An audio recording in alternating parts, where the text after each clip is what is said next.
আমার আপনার সন্তানের বয়স হয়েছে 10 বছর। 10 বছরের ভিতরে আপনার সন্তান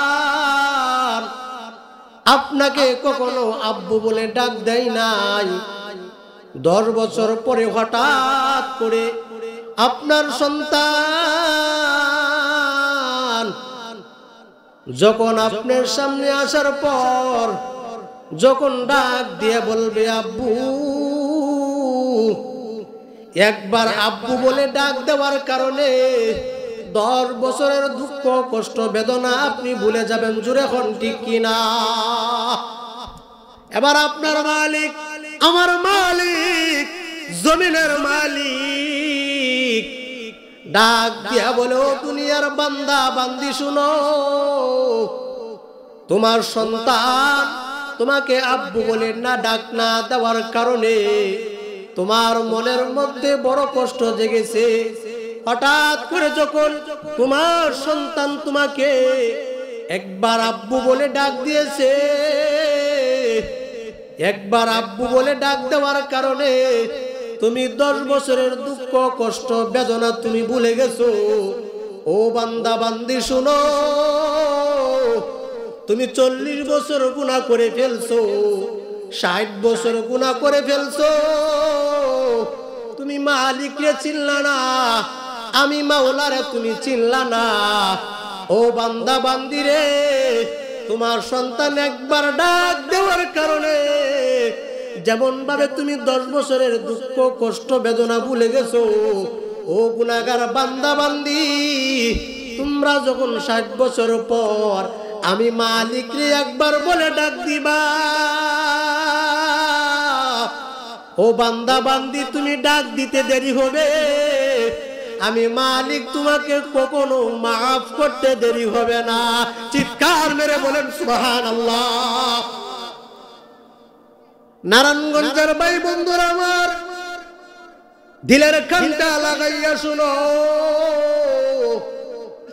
ও পর্দার আড়ালের মা ও বোনেরা, দিলের কানটা লাগাইয়া শুনো, তোমার আমার জীবনে বহু গুনাহ করে ফেলছি,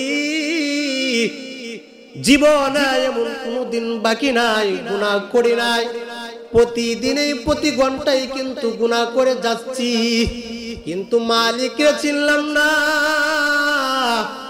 আমার মালিক বড় দয়ার মালিক, আমার মালিক বেনামাজিরও খাওয়া, আমার মালিক সুদগুররেও খানা খাওয়া, আমার মালিক মসজিদের ইমাম সাহেবরেও খানা খাওয়া, আমার মালিক জিনাগুররেও খানা খাওয়া। আমার মাওলা বলে, ও বান্দা বান্দি রে, আমার ভিতরে কোনো 2 নম্বরই নাই, আমি মালিকের ভিতরে আমার কোনো পার্সেলি নাই। কেন নাই? আমি বড় আদর করে তোরে বানাইছি, বড় মোহাব্বত করে তোরে বানাইছি। ও বান্দা বান্দি রে, তোদেরকে কোনোদিন জাহান্নামে দিতে চাই না। ও বান্দা বান্দি,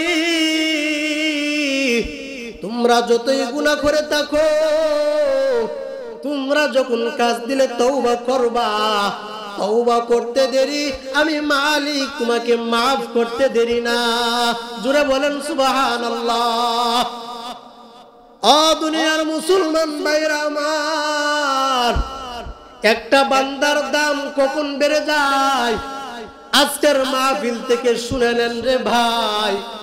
বান্দা বান্দির দাম তখন বেড়ে যায়, এক আল্লাহর ওলির ঘটনা না কইলে আপনারা বুঝবেন না।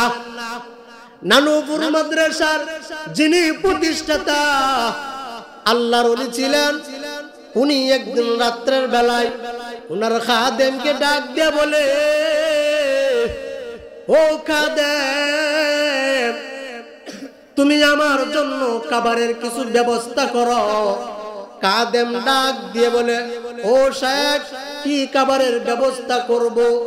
আল্লাহর ওলি ডাক দিয়ে বলে, ও খাদেম, তুমি বাজার থেকে তুমি কলা নিয়ে আসো। খাদেম সঙ্গে সঙ্গে বাজারের মধ্যে গেল, যাওয়ার পর যাইয়া দেখে বাজারের সমস্ত দোকানপাট বন্ধ, দোকানপাটের দরজা আর খোলা নাই। রাত্রের বাজে তখন 2টা আর 2:30।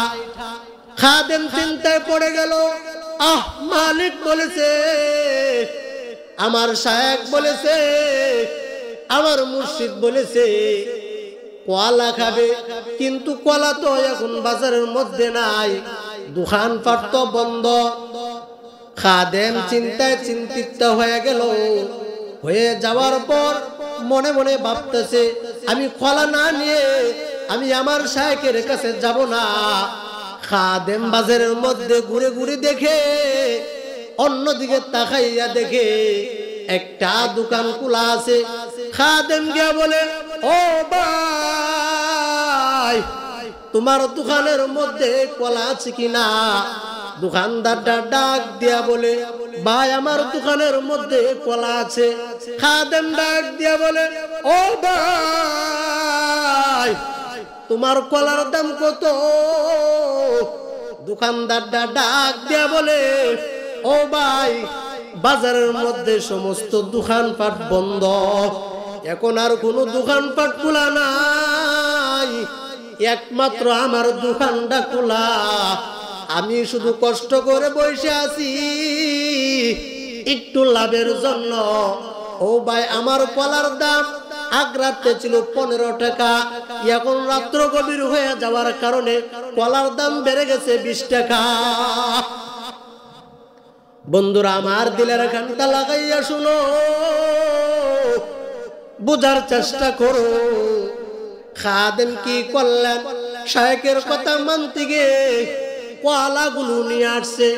আসার পর যখন শায়েখের সামনে গেল, যাওয়ার পর ডাক দিয়া বলে, শায়েখ কলা নিয়ে আসছি। শায়েখ ডাক দিয়া বলে, ও খাদেম, কলার দাম কত? খাদেম ডাক দিয়া বলে, হুজুর, বাজারের সমস্ত দোকানপাট বন্ধ, কোনো দোকান খোলা নাই, কোনো কিছু নাই, একটা দোকান খোলা আছে, ওই দোকানের মধ্যে কিন্তু কলা আছে। কলার দাম তো হুজুর বেশি, কিন্তু আপনার কথা মানতে গিয়ে আমি দাম বেশি দিয়ে কলা নিয়ে আসছি। এবার আল্লাহর ওলি ডাক দিয়া বলেন, খাদেম রে, কলার দাম কেন বেশি? খাদেম ডাক দিয়া বলে, হুজুর, দোকানপাট তো খোলা নাই, একটা দোকান খোলা, একটা দোকান খোলা থাকার কারণে একটা দোকানে কলা আছে, যার কারণে কলার দাম বেড়ে গেছে। এবার আল্লাহর ওলি ডাক দিয়া বলে, ও খাদেম, আমি তো কলা খেতে চাই না, কলা দিয়ে তোমাদেরকে বুঝানোর জন্য আমি কলা আনাইছি। খাদেম ডাক দিয়ে বলে, হুজুর গো, এমন কি বুঝাইতে চান? আল্লাহর ওলি ডাক দিয়া বলে, খাদেম, আমি তোমাদেরকে এইটি বুঝাইতে চাই। কি বুঝাইতে চান? বলে, সমস্ত দোকানপাট বন্ধ থাকার কারণে কলার দাম যেমন ভাবে বেড়ে গেছে, দুনিয়ার সমস্ত মানুষ যখন পয়সা কাজ বাদ দিয়ে যখন তিনি মজলিসে যখন বৈশা যা, শেষ রাত্রে যখন মালিকের দরবারে কান্দে, তখন কলার দামের মতো ওই সমস্ত বান্দাদের দাম বেড়ে যায়। চিৎকার মেরে বলেন সুবহানাল্লাহ। বন্ধুরা আমার, ভালো করে বুঝেন, যারা বাইরে ঘুরতেছে তাদের কি দাম বেশি না কম? কম। যারা মাহফিলে বসে আছে তাদের দাম বেশি। এজন্য বন্ধুরা আমার, বলতেছিলাম, তোমার আমার জীবনে বহু গুনাহ আছে, গুনাহ ছাড়া কোনো মানুষ নাই। রাত্রের বেলা যখন বিছানার মধ্যে ঘুমাইতে যাও, তোমার আমার মাথাটা বালিশের মধ্যে লাগাইয়া চক্ষুগুলো বন্ধ করে দিয়ে মনে মনে ভাবি, আল্লাহ, আমার মতো গুনাহগার ব্যক্তি আর কেউ নাই, সবচেয়ে বড় মনো গুনাহগার আমি। আল্লাহ, বান্দারা যখন এইভাবে প্রতিদিন যখন বলতে থাকে, আল্লাহ বলে, ও ফেরেশতারা শুনো, তোমরা বলেছিলা দুনিয়ার জমিনের মধ্যে মানুষ বানায় পাঠাইলে মানুষ নাকি কাটাকাটি করবে, ঝগড়া করবে, মারামারি করবে।